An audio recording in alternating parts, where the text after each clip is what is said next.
লাগে না। এজন্য বলছি যে এইগুলাকে আগে ঠিক করে আসো, তাহলে ভগবান খুঁজতে তোমার এদিক ওদিক বৃন্দাবনে গেলে ভগবান পাইয়ে যাবা এমন কোনো গ্যারান্টি দেওয়া আছে নাকি? হ্যাঁ, আছে নাকি?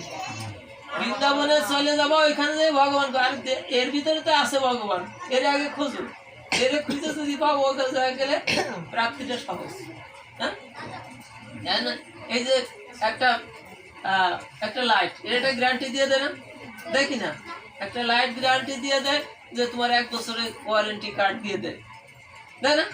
কিন্তু বৃন্দাবনে গেলে ভগবানকেও এই গ্যারান্টি তো কোনো সাধুও দেয় না, কোনো গ্রন্থও দেয় না। হরে কৃষ্ণ। এই জন্য আগে এইটাকে ঠিক করুন, তাহলে বৃন্দাবনে গেলে রাধার কৃপা পাবে। আর আমরা অনেকে সেই অর্থবিত্ত খরচ করে বৃন্দাবনে যেতে পারবো না, কিন্তু ভগবান বলে যে ওই বৃন্দাবনে, ভৌগোলিক বৃন্দাবনে যেতে পারো আর না পারো, তুমি নিত্য নিত্য বৃন্দাবন, হরে কৃষ্ণ, সে যেখানে সাধুগুরু বৈষ্ণব একত্রিত সেখানে নব বৃন্দাবন, ওই বৃন্দাবনে তো তুমি যেতে পারো, ওই বৃন্দাবনেও দেখো আমি আসি, ওই বৃন্দাবনে আসি কোথায়? আমি প্রতিটা ভক্তের মাঝে, আমি কৃষ্ণ ভগবান আসি, ওই ভক্তের মধ্যে যদি ভগবান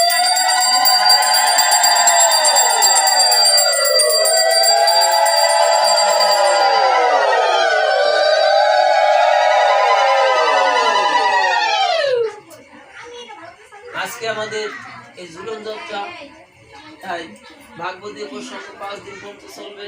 হরে কৃষ্ণ।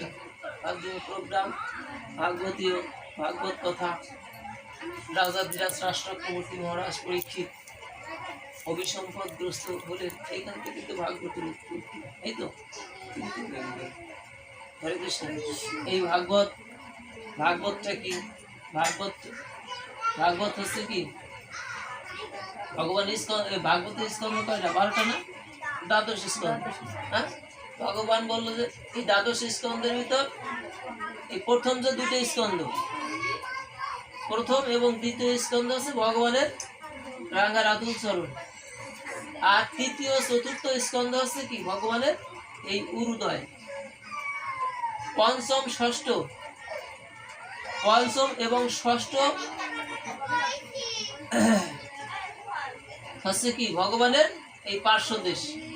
সপ্তম এবং অষ্টম হচ্ছে কি? ভগবানের বাহুদয়। আর নবম স্কন্ধ হচ্ছে কি? ভগবানের হৃদয়। আর দশম স্কন্ধ হচ্ছে ভগবানের বদনের কমল হাসি। আর একাদশ স্কন্ধ হচ্ছে কি? ভগবানের ললাট। আর দ্বাদশ স্কন্ধ ভগবানের মস্তক। তাহলে কি এই ভাগবতে যে 12টা স্কন্ধ, এই 12টা স্কন্ধ মিলে কি আপাদা মস্তক, পা হতে মাথা পর্যন্ত ভগবানের। হরে কৃষ্ণ। তাহলে ভাগবত যার ঘরে আছে, ভগবান তো তার ঘরে। রাধে রাধে হরি বল। ভাগবত যে আসছে, ভাগবত যে নিত্য দর্শন করে, ভগবানের দর্শন তার নিত্য হয়। হরে কৃষ্ণ। ভগবান বলছে যে 12টা স্কন্ধের ভিতরে ভগবানের পা থেকে মাথা পর্যন্ত, অর্থাৎ ভাগবতই ভগবান। হরে কৃষ্ণ। তাহলে প্রতিনিয়ত যদি আপনি একটু এর নিকটস্থ হন, এর দর্শন করেন অথবা শ্রবণ করেন, যেখানে ভাগবত কথা শ্রবণ করেন, তাহলে কি ভগবত দর্শন আপনার হয়ে যাচ্ছে, ভগবানের কথা শ্রবণ করছেন। হরে কৃষ্ণ। সহজিয়া। এখন এই যে ভাগবতীয় প্রসঙ্গ কি করলেন,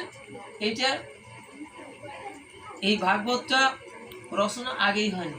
এই যে গীতা গ্রন্থ, তারপর সেসব মহাভারত, অনেক কিছু রচনা করছেন ব্যাসদেব, করছেন অনেক কিছু রচনা করার পরেও কিন্তু তার মনে স্বস্তি ছিল না। ছিল কি? মনে স্বস্তি ছিল না। মলিন বদনে বসে আছে। কোথায় গিয়ে? ওই সরস্বতী নদীর তীরে। সরস্বতী নদীর তীরে যায় বসে আছে মলিন বদন। নারদ ঋষি আগাইল। নারদ ঋষি গিয়ে দেখলো ব্যাসদেব মলিন বদনে বসে আছে। এখন বললো তোমার এই অবস্থা। বলে যে আমি কোনো শান্তি নাই আমার মনে, আমি শান্তি পাচ্ছি। বলে কারণটা হচ্ছে যে তুমি এত গ্রন্থ রচনা করলে, এই মহাভারত 18,000 পুরাণ রচনা করছে, এই যে 700 শ্লোকের গীতা। হরে কৃষ্ণ। কিন্তু এই যে এর উপাস্য দেবতা সেই ভগবানের লীলা কথা তুমি এখনো রচনা করো না। এই কারণেই তোমার মনে কোনো শান্তি আসতেছে। তাহলে কি হবে? বলে তোমাকে আমি কি করতেছি, আমি যেটা ব্রহ্মার কাছ থেকে পেয়েছি, ব্রহ্মা পেয়েছিল স্বয়ং নারায়ণের কাছ থেকে, স্বয়ং নারায়ণের কাছ থেকে ব্রহ্মা পেয়েছিল। ব্রহ্মা আমাকে দিয়েছে 4টে শ্লোকে, 4টে চতুর্শ্লোকে একটা ভাগবত। এই 4 শ্লোকের ভাগবতটা আমি তোমাকে অর্পণ করেছি, চতুর্শ্লোকী মন্ত্র।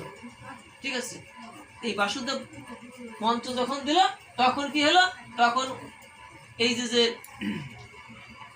ভগবান যে লীলা করছেন, কৃষ্ণের যতক খেলা সর্বোত্তম নরলীলা, নরবপু তাহার স্বরূপ, গোপবেশ বেণুকর নবকিশোর নটবর, নরলীলাই হয় অনুরূপ। কৃষ্ণের যত প্রকারের খেলা আছে তার মধ্যে নরলীলাই